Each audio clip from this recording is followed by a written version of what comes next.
the Dictator of War, and I am going to bring you my post-WrestleMania thoughts. And I have to say, it was an awesome Mania. I mean, will it go on record of being the best WrestleMania ever? In my personal opinion, no. But did it actually deliver? Yes.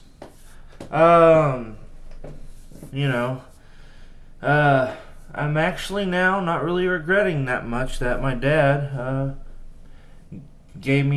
bought WrestleMania for me as a birthday present, because really it was good. It was really good. There are some things in it that I didn't like so much. There are some things that were kind of made me scratch my head, but overall, very decent WrestleMania. Because, I mean, that's saying a lot for me, because I'm more of a TNA and Ring of Honor fan. Well, let's just start it off. We're going to go down the list of everything I can remember.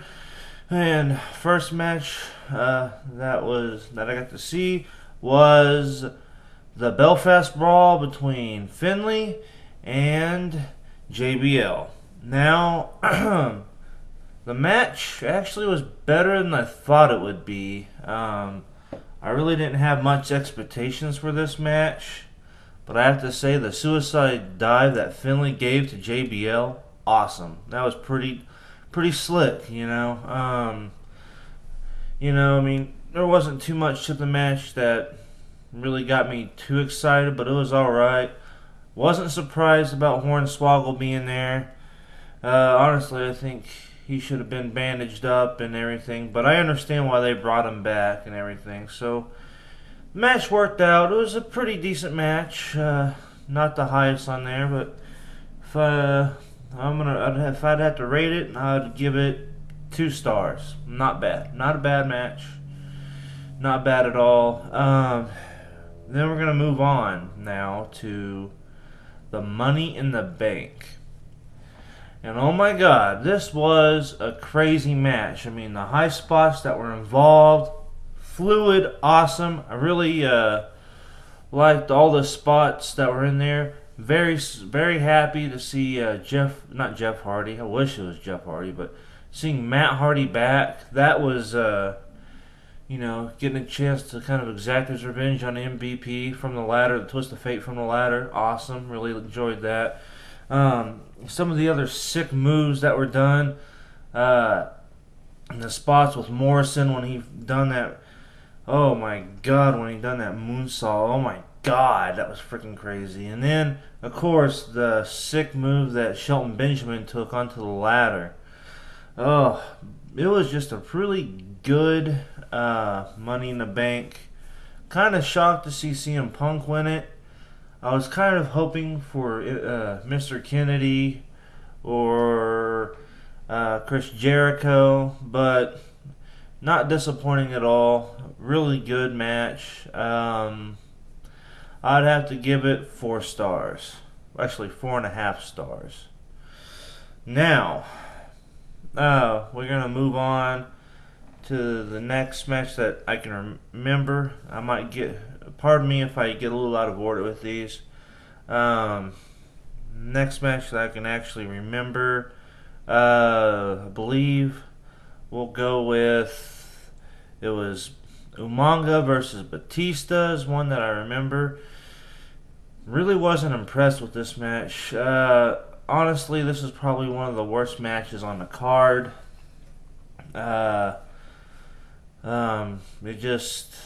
It seemed like Batista didn't really bring his A game and deliver on the grandest stage of them all. Umanga seemed to really put some effort into it, but it was just nothing special, and the finish was really sloppy. That was one of the sloppiest Batista bombs I've ever seen.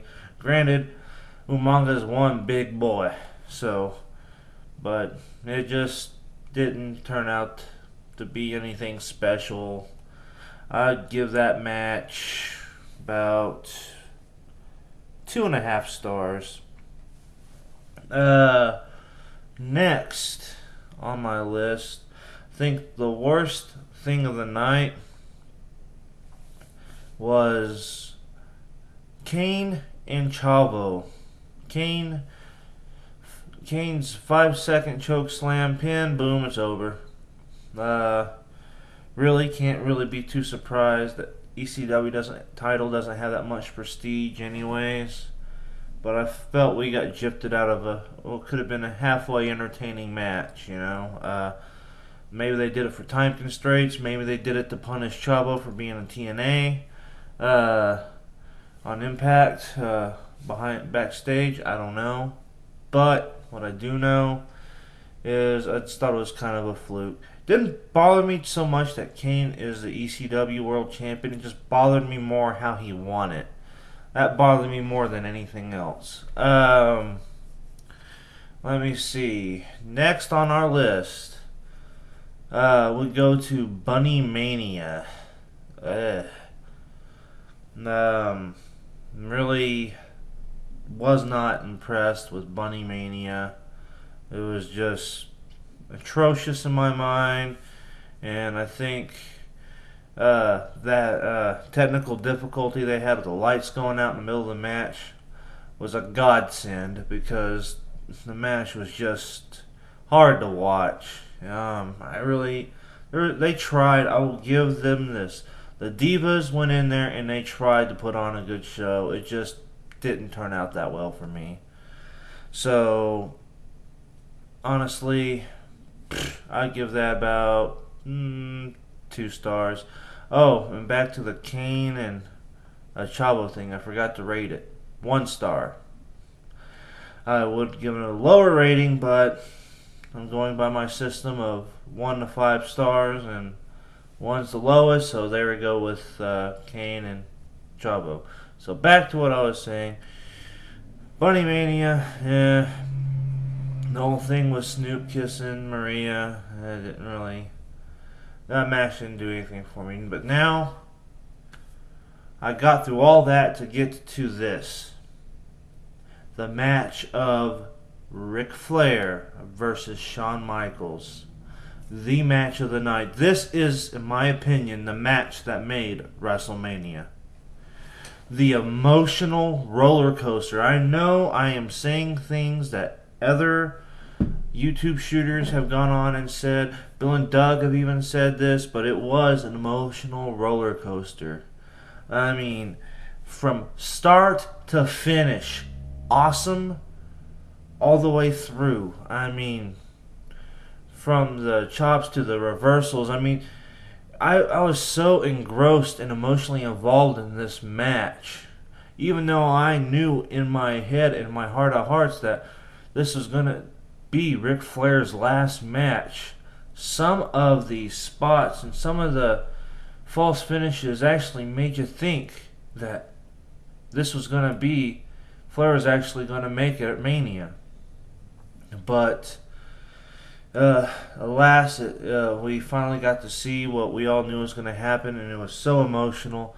Shawn Michaels mouthing, "I'm sorry, I love you," and then he goes with the super kick, the sweet chin music to Ric Flair. And I loved how Shawn Michaels hugged Ric Flair. A real class act. You know, he walked out as soon as he could so he can give that moment to Flair. And oh man, that made me tear up. I ain't gonna lie. I was this close from crying like a little schoolgirl. It was very emotional. Great match. Can't say anything bad about it. This will be one of those rare occasions where I actually give a match 5 stars. 5 stars to the Shawn Michaels Flair match. It delivered like none other.